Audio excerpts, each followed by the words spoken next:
Hello, and welcome to a Fragmentarium Video Conference. I am your host, Bill Duba. Our guest today is Dr. Anna de Bakker, postdoctoral researcher at the DACT Project, Dalhousie University. She will be speaking on Leaves and Links, Enhancing Fragmentarium's Collection of Musically Notated Liturgical Chant Fragments. Anna, you have the floor. Hello, everyone. Good morning to those of you who are in North America, like myself. Good afternoon and evening to those of you beaming in from Europe. Today, I'm speaking to you about some of the ways we at the Digital Analysis of Chant Transmission Project have been working with Fragmentarium, and it's really a series of little teasers of some of the various sub-projects that I and others have been working on, some results we've achieved, and of course, I'll be showing off a whole variety of fragments. The DACT Project is a 7-year project funded by the Canadian government, and it actually encompasses many areas of research and partnership with many different institutions engaged in work on liturgical chant. One of these areas of research is work specifically on fragments of liturgical chant books. Fragment experts will know that pages from chant books are often well represented in fragment collections, having been fragmented either for some practical end, for example, large pages suitable for bindings, or aesthetic ones, attractive pages that end up sold on the art market. And accordingly, pages from chant books are often found in all sorts of unexpected places across the globe, but they end up comparatively understudied relative to large, complete chant books. Studying chant fragments is valuable for several reasons. Not only does it add new data to the questions of what chants were sung in the past, but that data in turn can help address questions of which kinds of books or chants were worth preserving and which ones were not, either in the more distant past or in the more present day. So when I'm talking about data, what kind of data am I talking about here, and what is the database? The database at the heart of DACT is the Contus Database, which has existed in one form or another since 1987, and at this point records over 500,000 chants from nearly 600 sources, big, small, whole sources, fragmented sources. Every source of chant, generally speaking, is a witness to a particular liturgical practice from a particular place and time. And the information on Contus Database helps analyze the ways in which Gregorian chant, which is a repertoire, broadly speaking, existing across medieval Europe, could vary over time, place, monastic order, geographic region, and the like. A cathedral in Italy, for example, might use different chants to celebrate, say, St. Sebastian than a Franciscan house in Germany, or use the same chants in a different order or at a different time of day, or it might even change its practices between the writing of one antiphonor and another. To capture these kinds of differences and similarities, each source inventoried on Contus Database has records of each one of its chants with metadata about the practices observed in that source. Every chant is also attached to a Contus ID, which is a code that designates the particular chant text being used and make it possible to compare how the same chant text might have been used in different witnesses. So what you're seeing here on the screen is two chants from two sources that have been inventoried in Contus Database. So these are two different sources in blue. In green, you can see they are being used for slightly different sources. And in red, you can see this is in fact fundamentally the same chant with the same chant text. So when I speak of a chant being inventoried on Contus Database, it's creating these kinds of entries with these kind of metadata is what I'm referring to. So enhancing the collection of musically notated liturgical fragments on Fragmentarium, as I've titled this talk, has actually taken several different forms, but in each case, Contus Database is at the core of the work. One approach has been simply adding to the collection of liturgical fragments by adding fragments held by private collectors to Fragmentarium and inventorying them on the Contus Database at the same time with links back and forth to one to the other. Another approach involves improving inventories that had already been made by creating Fragmentarium documents for their images. Still another enhancing, or at least we hope it's enhancing, items already on Fragmentarium through other projects by creating Contus inventories for them. And there's been several kinds of outcomes in each case. Not only an improved understanding of the chant repertoire involved, but also of the people who have helped collect and disperse it, and of links within and between collections. The work has also led to improved tools for analysis and findability of chant fragments, and as a bonus, has also led to many opportunities to reach out to collectors, librarians, and others about the importance and interest and wonderful things they can find in their chant fragments. So, one way of enhancing Fragmentarium has been, quite simply, by adding to it, principally to the Utopia collection of fragments that are privately held. One core element of our work with Fragmentarium has been our public outreach fragment campaign. I'm a musician, and I've often, in that context, noticed pages from chant books, especially particularly large and handsome ones, decorating some musician's house as a bit of personal flair or rehearsal spaces. And one might wonder how many chant pages like this are found in houses of individual antiquarians or enthusiasts, and thus sitting there along with any information about the chants that they can contain. So to make this information about chant pages more accessible and more findable, we launched an appeal for people to send photographs of their fragments to us, along with any information they had about how they obtained it and what its measurements were. The contents are then inventoried on the Contus Database, the images make their way to Fragmentarium, and a description for both places is made based on what is sent in, as well as any discoveries made during the inventorying process, so that these chant pages can be more easily found and researched. The fragment submissions are also promoted on our social media channels, which we try to hope will generate interest and thus more submissions. So here's my obligatory plug that if you happen to know of anybody who has a chant fragment, hit the button on dactchant.ca and get them to send it in. Submissions thus far have come from all over North America, various European countries, as well as even Brazil and South Africa. I'm often quite delighted to learn of the stories attached. There'll be a grandparent who purchased it at a flea market back in the 50s. Somebody found one at a traveling Christmas bazaar in Illinois. Another came from a beloved piano teacher who was passing on a piece of their treasured musical history. Those submitting their pages to our project are often delighted, in their turn, to learn about the contents of their manuscript page, whose text and music they may have contemplated, but often not fully contextualized. And more often than not, the process of inventorying the page in their possession reveals some distinctive detail, an unusual chant, a text variant particular to a certain order, etc., that illustrates how each chant page can contribute a small but useful data point to the broad understanding of the chant repertoire. To wit, here on the left, this page contains chants only used by the Carthusian order.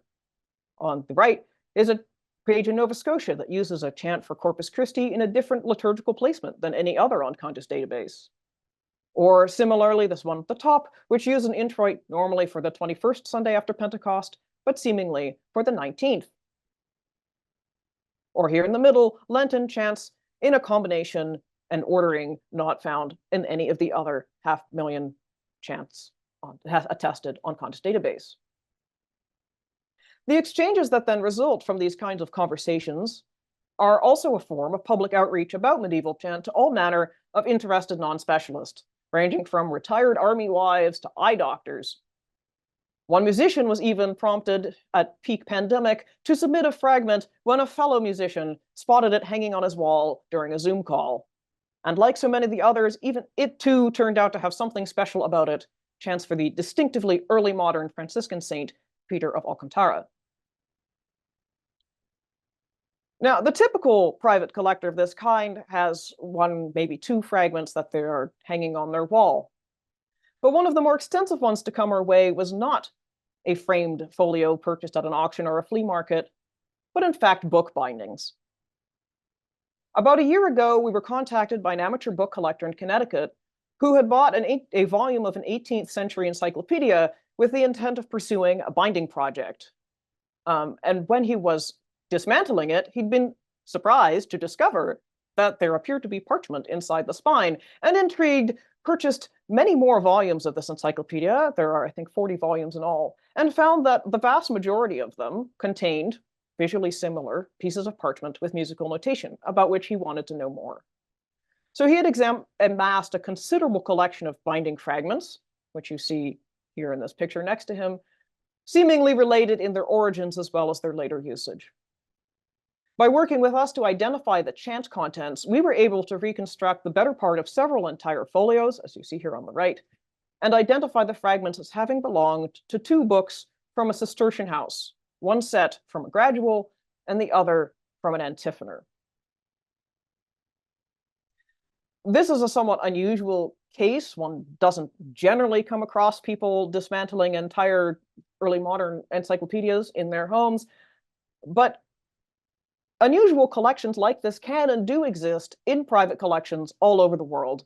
And one of the hopes of our fragment campaign is that through our work, they can be made more accessible and more analyzable. But greater findability and visibility is not just a concern for private collectors. Our efforts to collect chant fragments have also led us to work with librarians and libraries whose collections contain chant fragments. So one such venture has been our collaboration with McGill's Library here in Montreal, where I'm speaking to you, whose 250-ish, slightly fewer medieval manuscripts included about 50 chant items. Most of them were fragments, and most of them had been essentially unstudied, particularly for their musical content. In 2020, graduate students at McGill and Dalhousie Universities cataloged these chant holdings for the Contus Database and helped make some corrections to the descriptions, antiphonor, gradual, etc., as they did so. As a result, the chants that McGill on fragments in McGill's holdings can now be more easily compared with others of the same text and same feasts. And the enthusiastic support of the library in this rediscovery of their fragment holdings has even led to a few public performances of the chants. But nevertheless, findability remains an issue. The digitized fragments and their descriptions are not easy to find in the library's catalog or in the vast array of digitized items that McGill has uploaded to Internet Archive. So we hope to soon have all of this collection available on Fragmentarium as well, where it will benefit from better visibility and the ability to make reconstructions. So why would we want that? One exemplary item and a case study for the benefits of such additions to Fragmentarium's collection is McGill's most recent fragment acquisition, MS-239, which had been given them to by a private collector, Ian Young, just a few years ago in 2022. This collector had assembled a considerable packet of information on his chant leaf.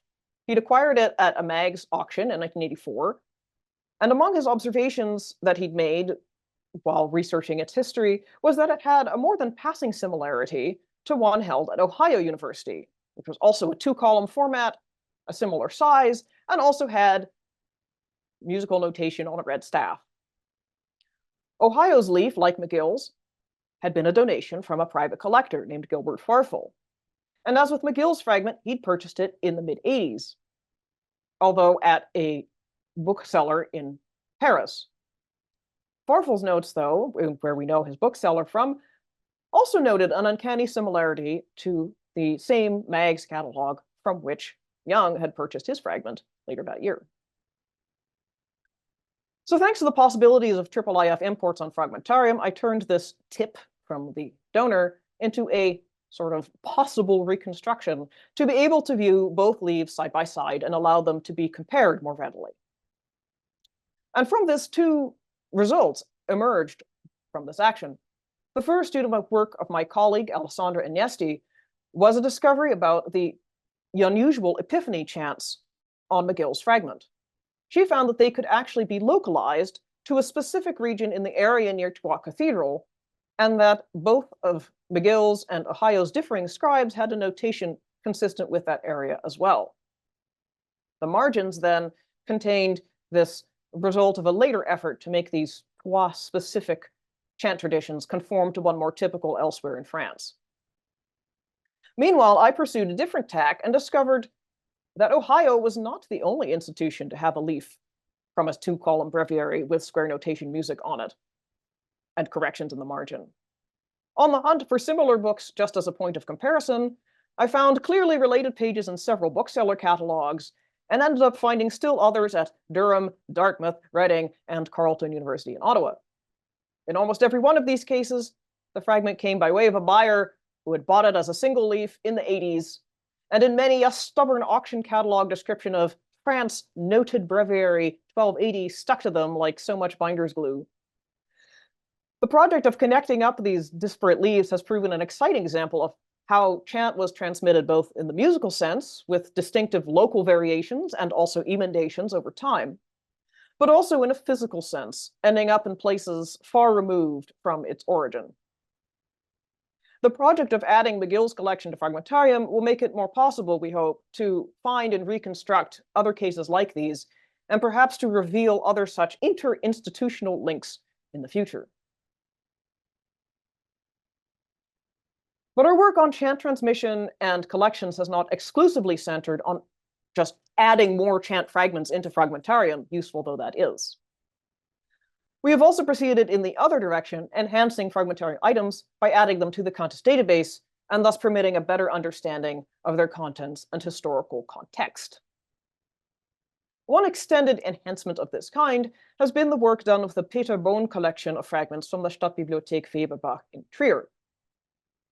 This is a group of some 120 fragments from medieval liturgical books, preserving the collection of Peter Bohn, who lived in the late 19th, turn of the 20th century, and was an organist and musicologist in Trier. The Stadtbibliothek had digitized these fragments, as well as Bohn's ledger describing his items, which you see here on the left. Each of his items is enumerated. He gave them an approximate century they are from, and a sentence of description of its liturgical usage and its size. The Stadtbibliothek's project, however, did not include in its scope inventorying all of the chants on every fragment. However, in 2020, Martha Kulshaw of Dalhousie University inventoried over half of these fragments, 73 of them, containing office chants, to the Contus Database, with a complete listing of their chant contents. To get an idea of what that means, some are as few as 2 chants, but others of these items, in fact, encompass over 500 chants. And although Bohn's ledgers only provided a bare description of what kind of book they came from, the Contus inventories add significant detail to the understanding of both the chant traditions represented and the nature of Bohn's collection. So, for example, one of the larger items in Bohn's collection, 23b in his lecture, includes several chants for Agricius. Agricius is a minor saint. You won't have heard of him, unless you happen to be from Trier, where he was the first historically attested bishop in the 4th century. But he's not in any other sources on Contus Database. Another fragment, Bohn's 9c, had references in some prayers to Agricius, as well as a chant for Maternus, who's another, in this case, semi-mythical bishop of Trier. He and his companions Valerius and Eucharius, or rather they're his superiors, he's their companion, were legendarily sent to evangelize Trier by the Apostle Peter himself. So these are somewhat rare chants, and they might be interesting to the enhancement or enrichment of Contus Database, in as much as they provide examples of rarely attested pieces of the chant repertoire or rare usages of well-attested pieces. But they're also interesting to those wanting to understand the methods of 20th century collectors like Bohn. Where did he obtain his fragments? Did he obtain them one by one or several at once? Bohn didn't say. But analysis of the chant inventories, in combination with some of the evidence of the fragments themselves, suggests many of them belonged to specific local Trier institutions. For example, 23b, which you see here on the left, is a Benedictine antiphonor, and it's probably from Trier. One option is the Benedictine monastery St. Matthias, which had a very well-documented library dispersed at the turn of the 19th century to various other institutions in and around Trier. Among the volumes formerly belonging to St. Matthias are several bound in chant or with traces of chant on their boards, including this octavo commentary on Revelation, Bibliothek des Bischöflichen Priesterseminars 115, which, one reflects the image, is a clear match for Bohn's item 9c, suggesting that at least at some time, 9c was at least in the collection of St. Matthias. And this observation has implications for how we understand the chant repertoire as well. St. Matthias was the resting place of that legendary bishop Valerius. And on closer inspection, one of the chants on 9c is a chant in Valerius's honor to be sung at a station in the monastery, quite likely Valerius's tomb, which you see here on the lower right. And so we can in fact piece together a bit of a trajectory that Bohn's fragment 9c had processional chants, which from St. Matthias, then went to adorn a small commentary on Revelation there, which is bound in the 15th century. That commentary ended up at the seminary library, where it remains. The binding fragment continued to travel and ended up with Peter Bohn a century later. Nor is 115 the only Priester Seminar volume to have sourced a Bohn fragment. We have two of Bohn's other fragments listed separately as 2b bis and 18b, though they're remarkably similar in appearance. So he seems to have acquired them or at least listed them separately. Inventorying them for Contus, it became clear that they even recorded chants for the same feast. Unfortunately, though, there was a difficult to explain discontinuity across these two pages. There didn't seem to be a single chant in the repertoire that could account for the opening and closing chants of each page, and no attested usage that would account for there being several missing pages in between. If we had some idea of where Bohn had gotten this or how he had ended up with these two different pages, things might be a little clearer. With the knowledge that at least one of Bohn's fragments came from a book at the Priester Seminar, one might look for others. And to make a long story short, indeed, Priester Seminar 89 has an identical pattern of bookworm holes to Bohn's fragments. As you can see, there's this sort of hook-shaped gash here, and if you were to look more closely, the other various bookworm holes line up as well. In fact, this is part of a bit of a trend. One finds that many of St. Matthias's volumes in the Stadtbibliothek have binding fragments from liturgical books, preserved either in situ or with the volume, but those which ended up at other places in Trier don't necessarily have them present. And so it's reasonable to suppose that many of Bohn's collection's fragments might have come from the Priester Seminar, perhaps by means of an intermediary step explaining how these once connected items like 2b and 18b became separated. So inventorying the contents on Contus makes it easier to see connections within Bohn's collection of fragments belonging perhaps to similar institutions or similar books, as well as the manner in which those fragments became disassembled and subsequently reassembled by Peter Bohn. And this enhanced knowledge of collectors and collections, again, comes back to bear on the knowledge of the chants themselves. For example, this mysterious gap in the chants of 2b bis and 18b, with the knowledge that these two leaves are very likely to have been connected, one is tempted to see this more closely as an example of a scribal alteration changing a liturgical practice from one choice of chant to another, which is why it's discontinuous across the page. This is a small example of changing and later discarding a liturgical practice at some Trier institution, St. Matthias or another. And it's just one data point, but it's brought to the fore by enhancing the fragments of the Bohn collection with Contus inventories. That's sort of a mutually beneficial enhancement, one might say. And along the lines of mutually beneficial enhancements is also work on our own end that has occurred throughout this whole process, the improvement of tools and protocols to better work with fragments in the Contus database. Several fragments in Fragmentarium, you might recognize them from your own projects, were guinea pigs for this, for refining conventions for text entry and descriptions to better account for, say, partial chants split across pages like the one we just saw. I suspected when I began on this project that in indexing fragments, I might come across situations not frequently encountered in inventories of full codices, and I wanted to see how to handle such situations in a corpus of already digitized fragments. So I chose my guinea pigs to test out interesting cases, and in the process, make contents of items on Fragmentarium more readily found and more comparable. So one interesting case was this fragment from the Modse collection, which are two pieces of the same folio in which the same chant text, and so the same Contus ID, appears, but half the words are, of course, on one piece with one shelf mark and half on another. And it provided a good test of the robustness of our procedure for adding fragmented text. In fact, it's now even part of our protocols for any future inventories of similar fragments. So thank you, Modse project. I did not anticipate, while doing this, the degree to which the exercise of just indexing some fragments as a test would also uncover new chants and new feast days that had never been recorded in the hundreds of thousands of chants represented in the database. A few representative folios from the Bibliothèque Nationale de France's collection required, among other things, the creation of labels for Regulus of Saint-Guy and Didier of Langres. There were unattested chants for Saint-Malo, And along with finding those things, many of these folios also provided food for thought for the question of how to represent relationships between sources. For example, again, these two here are seem to be related to one another. They're continuous, but have differing shelf marks at the BNF.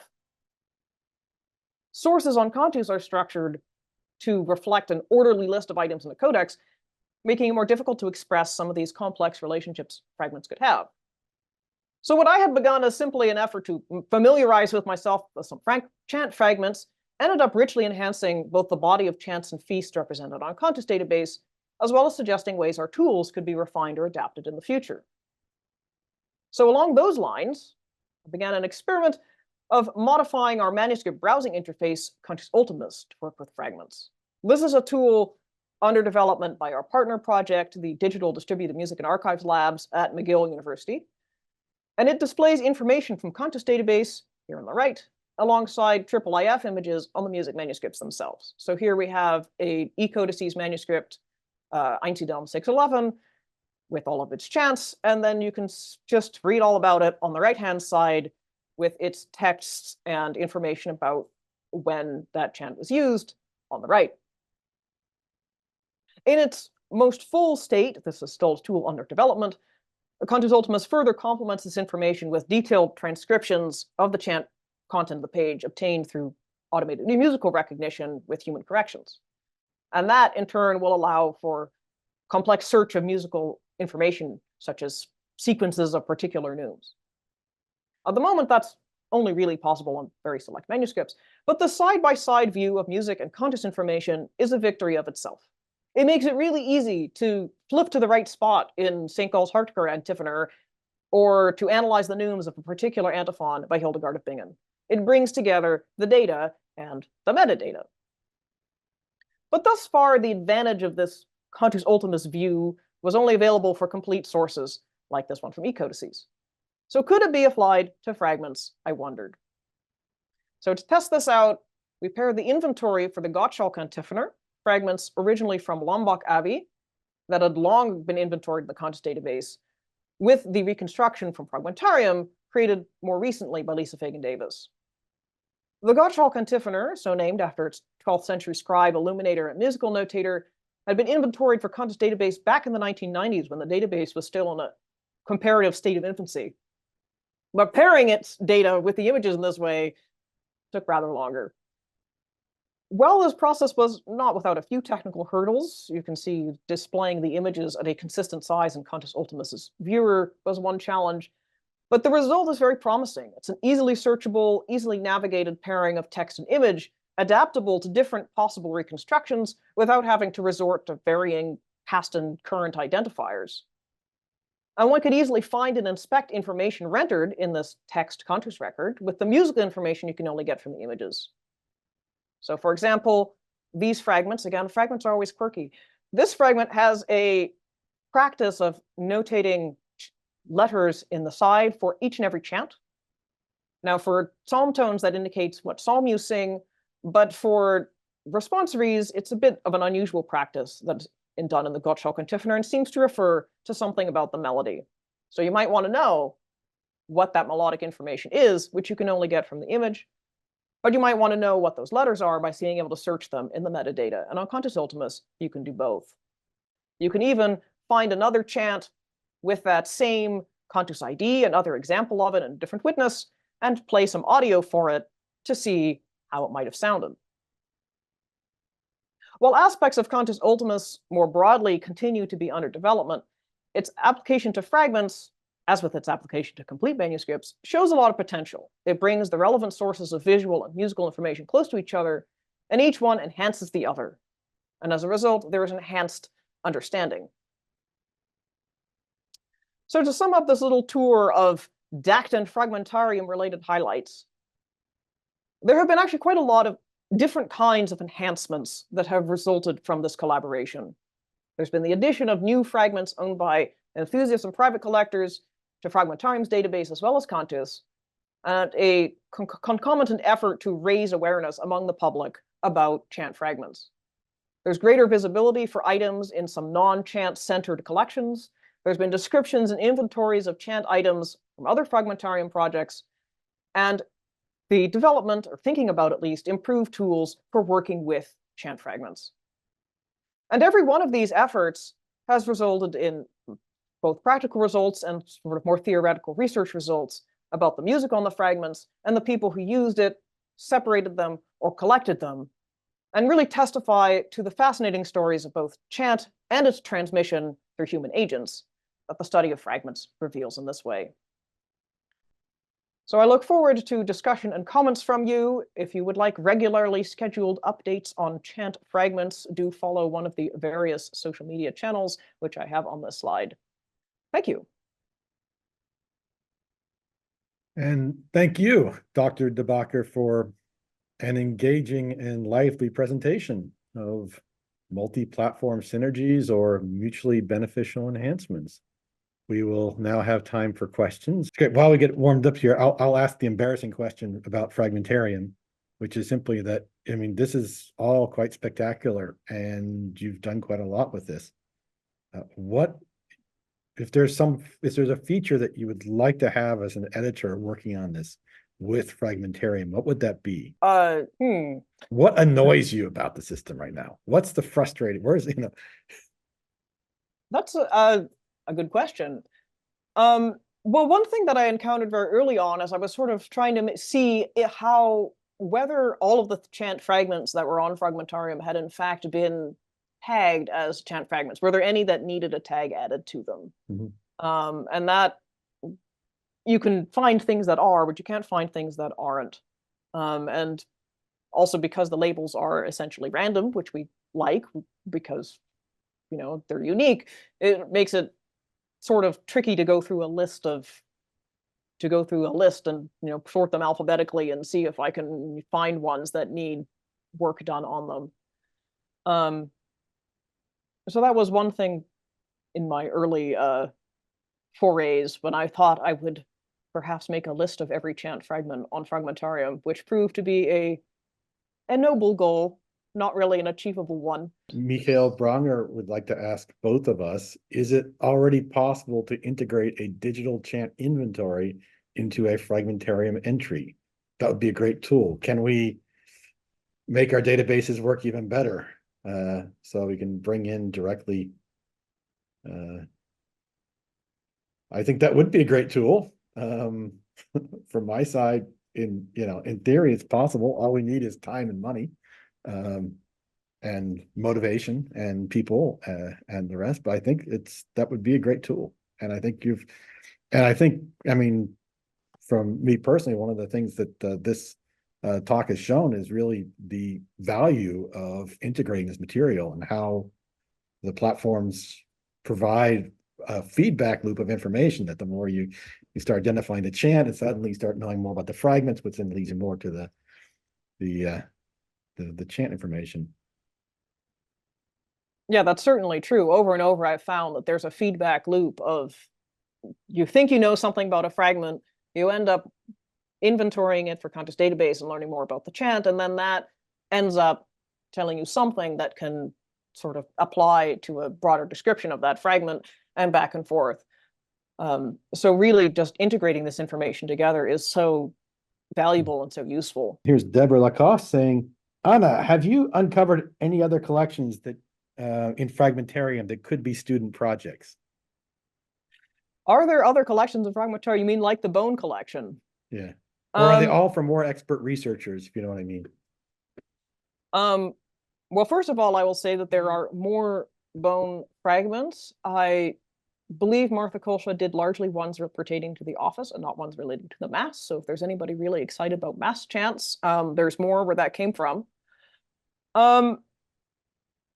Well, as for whether they're student project or expert researchers, well, people will find out different things about them depending on what they're looking at and what they're doing. I mean, there are lots of fragments that could be inventoried on Contus, lots and lots. There are some that even a few, and depending on the projects that have been putting things on Fragmentarium, some of them, the descriptions are sort of already have half a Contus inventory already.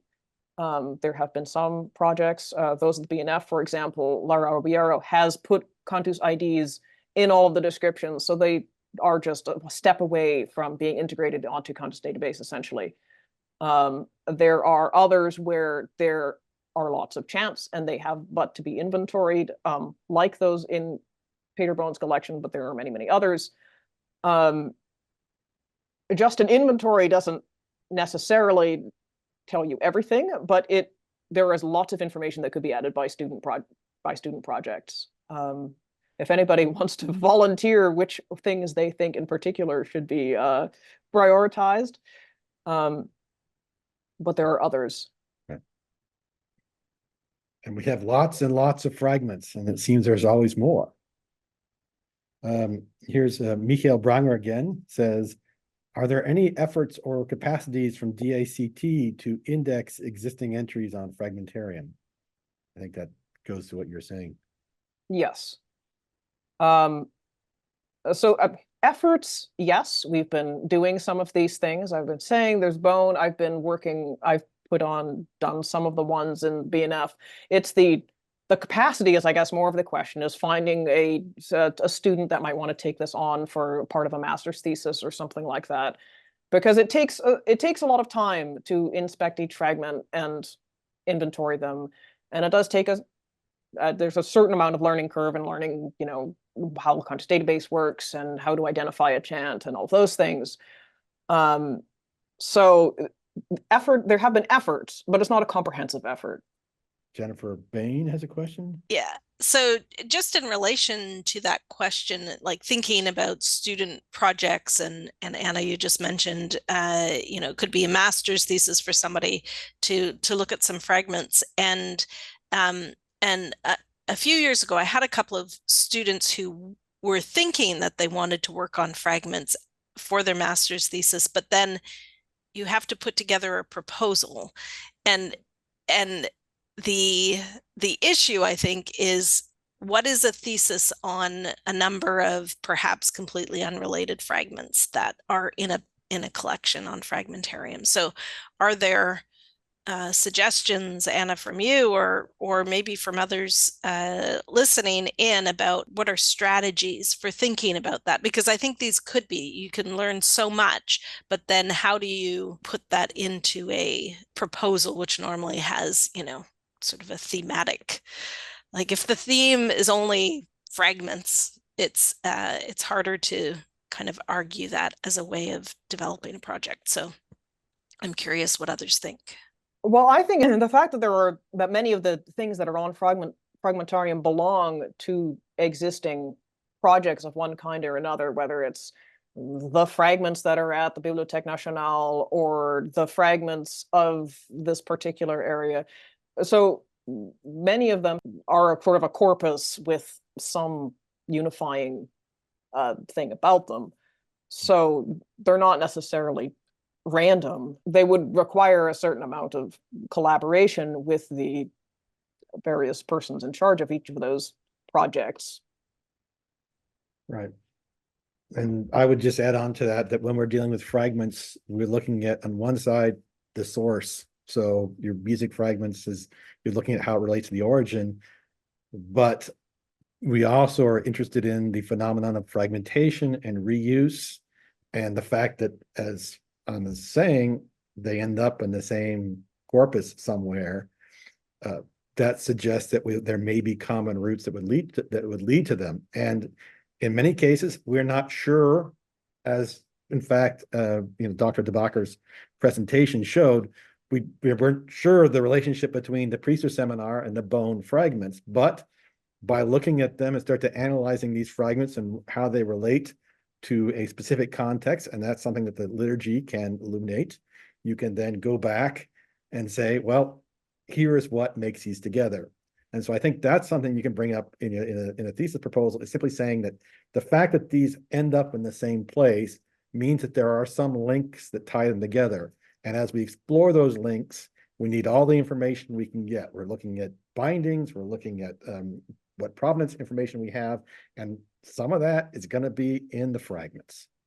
So that's how I would defend it. And to come back to the student projects a moment, there have been a few students at Columbia University of Susan Boyden's who have been working with both Contus Database and Fragmentarium to look at some of the Chant fragments they have there. So that's also another student project for you, Jennifer, of contributing to both databases. Thank you again, Dr. Bakker. And thank you all for joining us for this Fragmentarium Video Conference. We're taking a break for the summer, and we'll be back in the autumn with an exciting new season of Fragmentarium Video Conferences. Have a great August.